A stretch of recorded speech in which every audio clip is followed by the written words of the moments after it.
After hours of torture, one of the girls went home and simply went to bed. The world outside was unchanged, but inside her, something had shifted forever. The darkness of her room offered a false sense of safety, a place to hide from the horror of what had happened. She slept, as if the screams of 12-year-old Shanda Sharer were nothing more than a bad dream. But sleep could not erase the memory, nor could it silence the echoes of that night. In the quiet hours before dawn, the weight of her actions pressed down, heavy and inescapable. This chilling silence was the first, unspoken confession, a quiet that screamed louder than any denial. The house itself seemed to hold its breath, as if aware of the secret now hidden within its walls. In the days that followed, the four girls involved maintained a facade of normalcy, going to school, talking to friends, eating dinner with family. They laughed at jokes, answered questions, and tried to blend in, desperate to appear unchanged. Beneath it all, a silence born of guilt and fear grew. It was a silence that crept into every moment, a constant reminder of what they had done. Investigators would soon learn to listen to this silence, to the pauses and hesitations that held the truth. They watched for the subtle signs, the nervous glances, the trembling hands, the words left unsaid. How does a teenager carry a secret of that magnitude? The burden is overwhelming, a weight that grows heavier with each passing day. Every conversation becomes a performance, every question an accusation. Even the most innocent moments are shadowed by the fear of discovery. The effort to maintain that silence is immense, and it always begins to crack. The truth, no matter how deeply buried, finds ways to surface. This story begins not with the crime, but with the aftermath, the weight of what was left unsaid. The silence that followed was as haunting as the act itself. For investigators, the case became a study in interpreting the silence that surrounded the girls. They learned to read between the lines, to sense the pain and fear that words could not express. It was a silence that held a terrible, tragic story, one that would eventually demand to be heard, no matter how hard anyone tried to keep it hidden. On the cold morning of January 11, 1992, two men set out to hunt rabbits near Madison, Indiana, expecting nothing more than a quiet day in the frosty countryside. But as they crossed an abandoned field, the peaceful silence was shattered by a discovery that would haunt the town for years to come: the body of 12-year-old Shanda Sharer, brutally murdered and left in the winter chill. The horror of that moment would ripple through the community, changing lives forever. Shanda was a new student at Hazelwood Middle School, just 12 years old, trying to find her place among unfamiliar faces. She was eager to make friends, to fit in, and to experience the excitement and challenges of middle school life in a new town. News of her death sent shockwaves through the tight-knit town. People gathered in disbelief, asking themselves, who could do such a thing? And what could possibly drive someone to commit such a senseless act? The investigation began with almost nothing to go on, just a remote crime scene, a young victim, and a community paralyzed by fear and confusion. Detectives worked tirelessly, piecing together the few clues they had. Shanda had been living with her father, adjusting to a new home and school, making new friends, and navigating the complicated, sometimes turbulent world of adolescence. She was a bright, hopeful girl with her whole life ahead of her. Like many kids her age, Shanda developed a crush on Amanda Hevron, but what seemed like innocent young love soon drew the attention and jealousy of another girl, Melinda Lovelace. What started as a typical teenage love triangle with its secrets and rivalries quickly spiraled out of control into something no one in Madison could have ever predicted. Investigators would soon learn that Shanda was lured from her home late on Friday night under the pretense that she was going to meet Amanda. She had no idea what was really waiting for her. Trusting and unsuspecting, Shanda left willingly, stepping into a car with 4 other girls. She believed she was heading toward a new adventure, not realizing she was being driven to her death by people she barely knew. Her disappearance went unnoticed through the night. Her father, thinking she was safe at home, didn't discover she was missing until the next morning, when it was already too late to save her. By then, the sun had risen over a town forever changed, and the clock could not be turned back. The truth of what happened during those missing hours was locked away, held tightly by the 4 girls who knew the terrible secret. For a brief, chilling time, their silence was unbroken, and the town could only wonder what darkness had taken root among its own children. 4 girls, Melinda Loveless, Lori Tackett, Hope Rippey, and Toni Lawrence, were bound together by a single horrific act. Their lives, once ordinary, were now forever intertwined by a secret that would haunt them for years to come. Afterward, they returned to their lives, carrying a secret that was both a bond and a ticking bomb.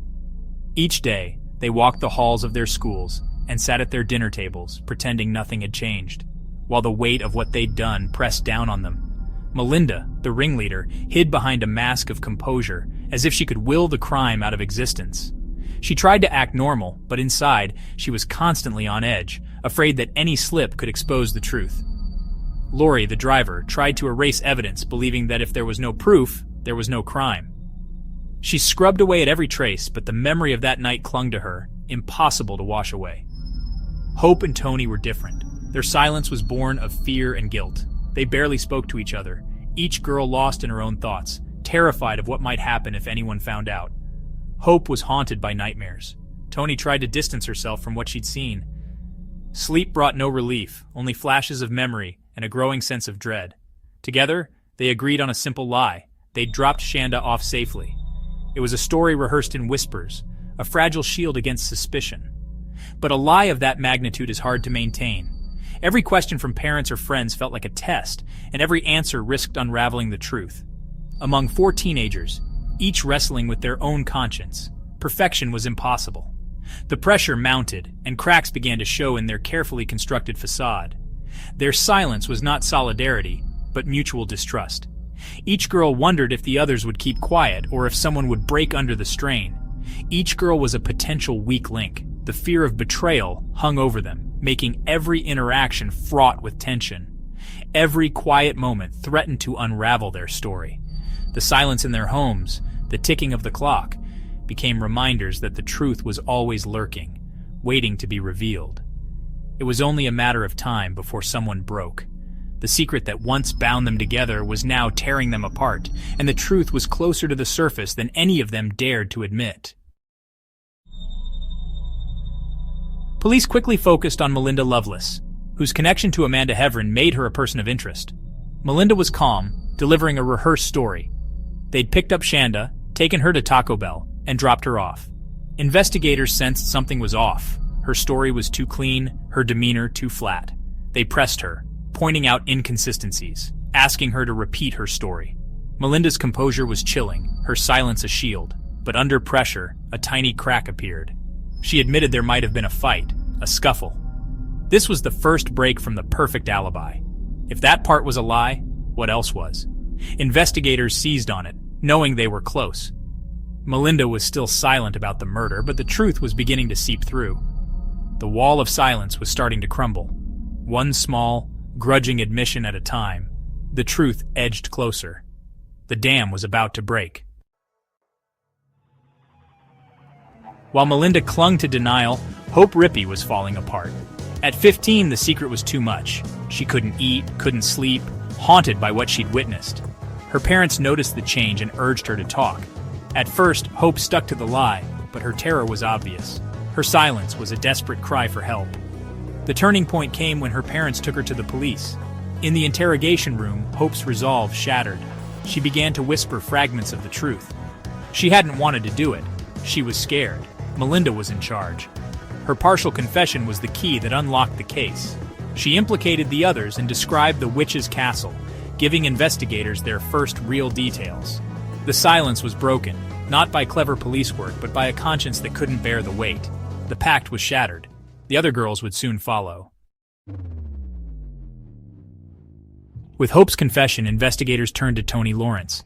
Toni had witnessed the initial assault but left before the end, yet her silence made her complicit. She tried to maintain the lie, but her fear was obvious. Her parents watched as she repeated denials, but the panic behind her eyes betrayed her. Toni was trapped between horror and fear, her silence a futile attempt to escape responsibility. Ultimately, her wall crumbled quickly. Faced with Hope's confession and relentless questioning, her story fell apart. She admitted to being at the witch's castle, to seeing the attack, to knowing Shanda was in danger. Her confession was a torrent of fear and regret. She had been silent out of fear, but it was her silence that sealed her fate. She failed to speak up for Shanda, and that failure would haunt her. The truth was now unstoppable. The silence was gone. Lori Tackett, the oldest and the driver, believed she could outsmart the police. She denied involvement, spinning a story of being just the chauffeur. But investigators now had details: the witch's castle, the knife, the drive to the country road. They dismantled her story, piece by piece. The turning point was the car. She'd tried to clean it, but evidence remained. When told it would be searched, Lori's facade shattered. The tough girl vanished, replaced by a terrified teenager. Her silence broke, and out came a confession so detailed and cold it stunned detectives. Lori described the torture, the driving, the final moments. She led police to the hidden evidence. Her confession corroborated the others and filled in the blanks. The dam of silence had burst. The flood of truth was now unstoppable. The trial drew the community, searching for answers and justice. One by one, the girls took the stand, their whispered secrets now spoken aloud. Hope and Tony, having confessed, recounted the night's events with remorse. Melinda and Lori, facing overwhelming evidence, admitted their roles. Lori seemed to grasp the gravity. Melinda remained detached, her silence now chilling emptiness.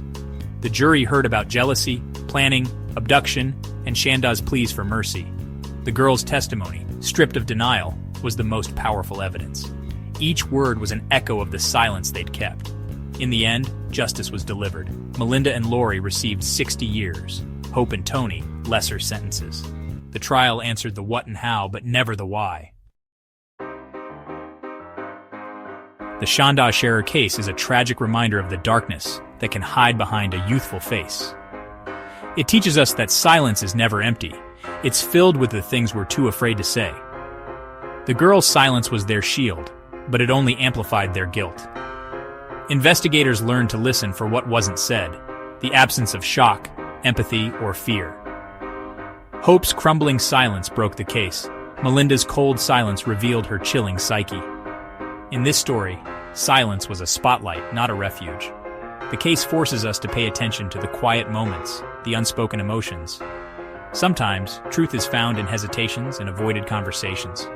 The quietest moments can hold the loudest confessions, if we learn to listen. Thank you for joining me on this difficult story. There are always more stories to tell.